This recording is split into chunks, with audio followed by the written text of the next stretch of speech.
Olá, sejam todos muito bem-vindos ao canal.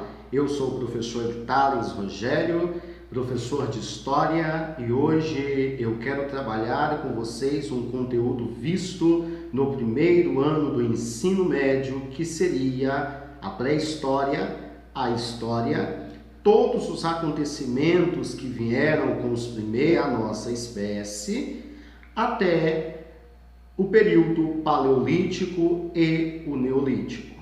O que seria pré-história? Pré-história é tudo aquilo que acontece antes da história.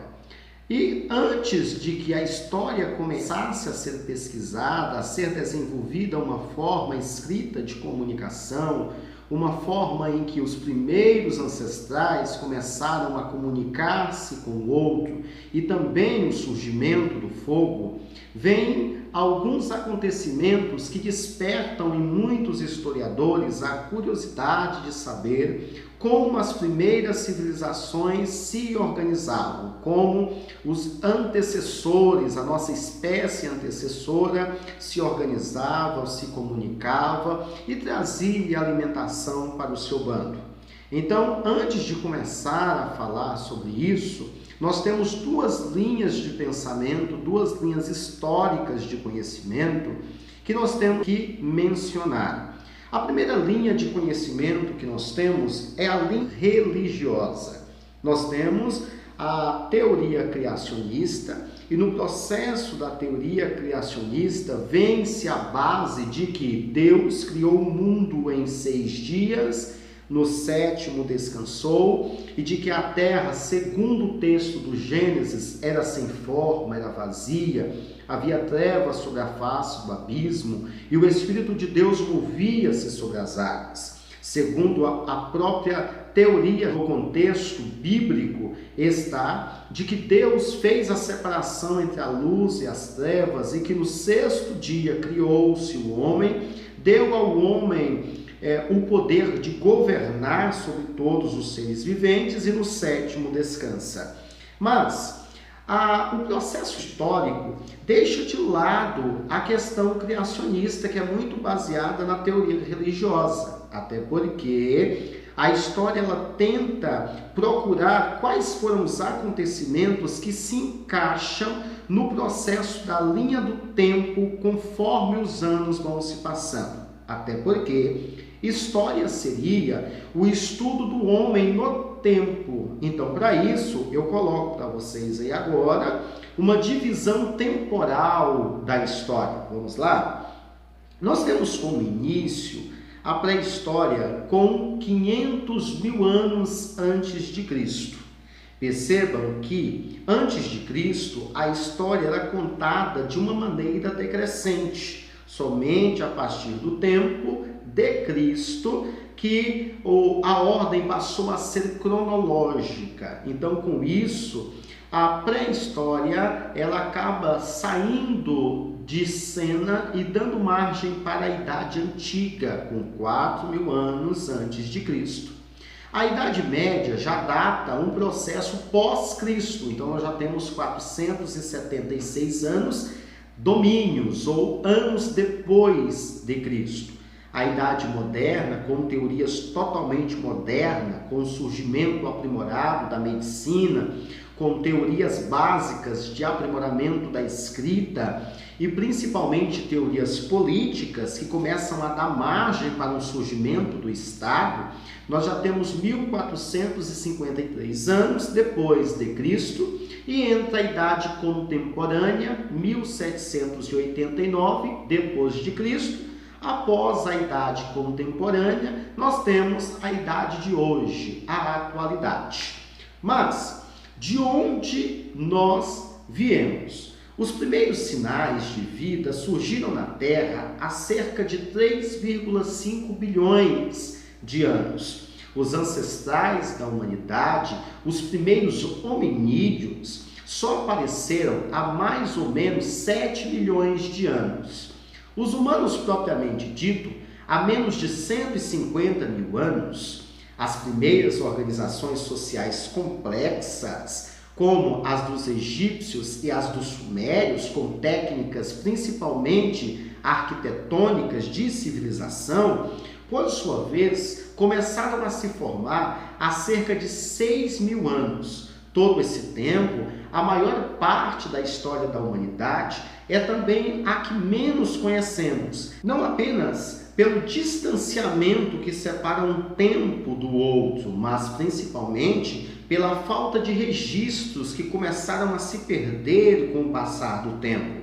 Com isso, é mais familiar a escrita, o que os humanos só começam a se desenvolver há cerca de 5.000 anos. Com isso, nós temos aí na tela a localização do tempo, que começa aí com o mais antigo antepassado do homem, passa aí por volta de 4 milhões de anos, com os primeiros utensílios que começam a ser desenvolvidos, passa também pela questão do homem erecto, o homem já toma a sua forma ereta, ele já tem o domínio do fogo, isso por volta de 1.000 anos, até começar a dar margem para o surgimento do Homo sapiens sapiens, o homem que pensa, o homem que começa a modificar o ambiente onde ele está vivendo e principalmente com a expressão que esse homem tinha com a arte rupestre, né? Como exemplo disso, nós temos aí alguns exemplos de arte rupestres que eram aí pintadas, esculpidas no interior de caverna, até porque o homem começava a se comunicar com a sua civilização, com o seu bando, com a sua aldeia, e principalmente acreditava que seria mais fácil caçar desenhando um animal sobre uma pedra ou no interior de uma caverna, porque esse animal se tornava mais vulnerável. Então este homem passava a se apoderar da alma desse animal para facilitar a caça mais na frente, que era um conhecimento muito primitivo. Mas com isso, de onde surgiu o contexto de pré-história, principalmente o contexto de história?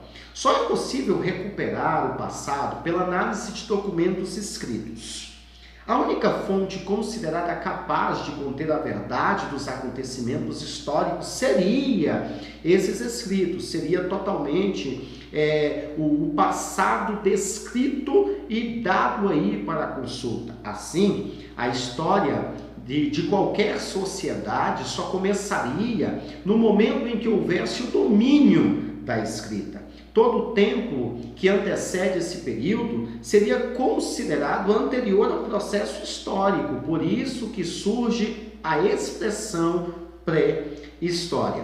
Hoje em dia, grande parte dos historiadores deixa de acreditar na existência de uma verdade absoluta na história e também que é estudo do passado, pois só é possível analisar essa verdade única através de documentos históricos. Longe da busca dessa verdade, até porque com o passar do tempo os historiadores foram percebendo que não existia uma verdade absoluta, que não existia uma verdade que fosse única, então eles passaram a acreditar que só é possível estudar apenas versões dos acontecimentos passados. Por isso, seriam utilizados os mais diversos vestígios produzidos pelo ser humano, como obras de arte, até mesmo a crença de um camponês que nunca conheceu a escrita, mas através de experiências que a própria filosofia vai chamar de empírica, e isso vai trazer um processo de um conhecimento mais contado, um conhecimento mais presente.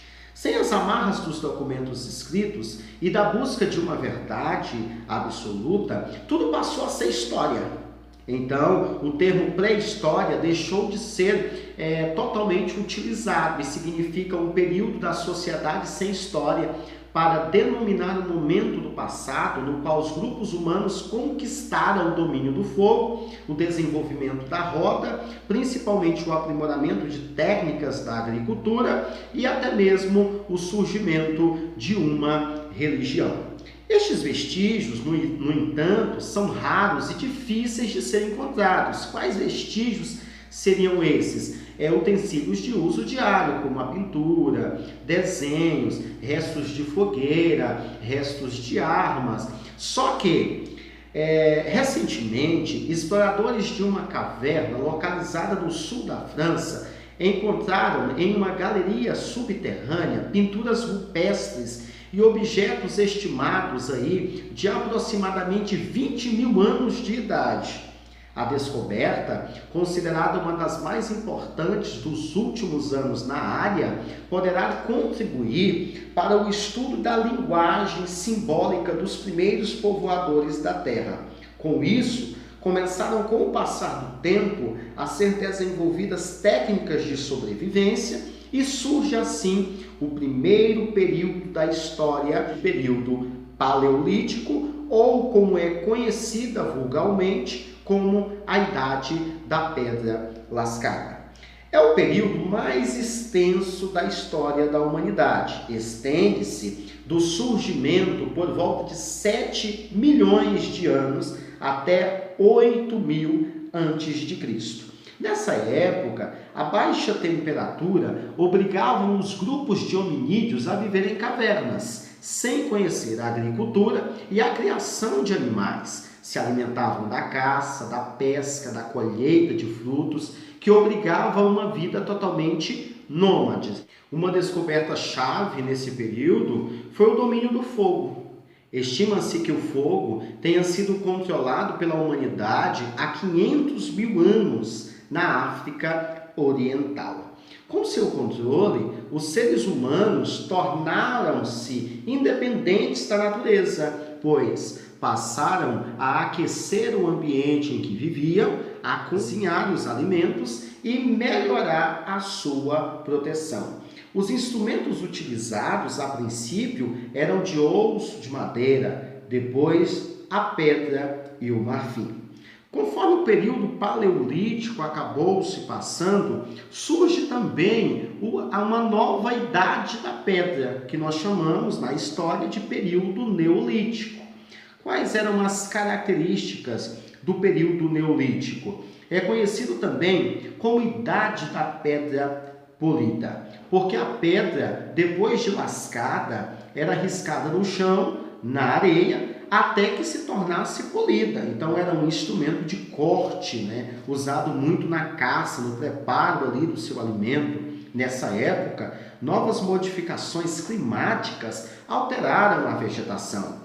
O gelo recuou e com isso surge a fauna. O centro da Europa tornou-se como temperado. Então o norte da África ficou ressequido e a região do Saara se tornou um deserto. Aumentaram as dificuldades para caçar. Então os seres humanos e os animais passaram a procurar à margem dos rios tudo aquilo que precisava para a sobrevivência, tanto do seu povo quanto do seu bando. Com isso, esse ambiente contribuiu para que eles se tornassem mais sedentários. Então começa a surgir uma agricultura, desenvolve uma agricultura, uma forma de cultivo do seu próprio alimento, do plantio do trigo, da cevada, da aveia. Grupos humanos passaram a domesticar animais e com isso surge o pastoreio. Formaram-se os primeiros aglomerados populacionais com a finalidade principal de defesa. Então simplesmente era uma finalidade defensiva. Por isso, esses aglomerados eram cercados de fossos e paliçadas. Nas regiões de lagos e casas passaram a ser construídas sobre estacas. Então, eram as palafitas, as chamadas palafitas. Eram armazenadas nesse ambiente cereais e as pessoas começaram a fazer potes de barro. E principalmente deu-se origem àquilo que nós chamamos de cerâmica. Bem, esse foi um resumão de história do período pré-histórico, histórico, idade paleolítica, principalmente a idade da pedra polida, ou chamado o período neolítico. Muito obrigado, até a próxima aula.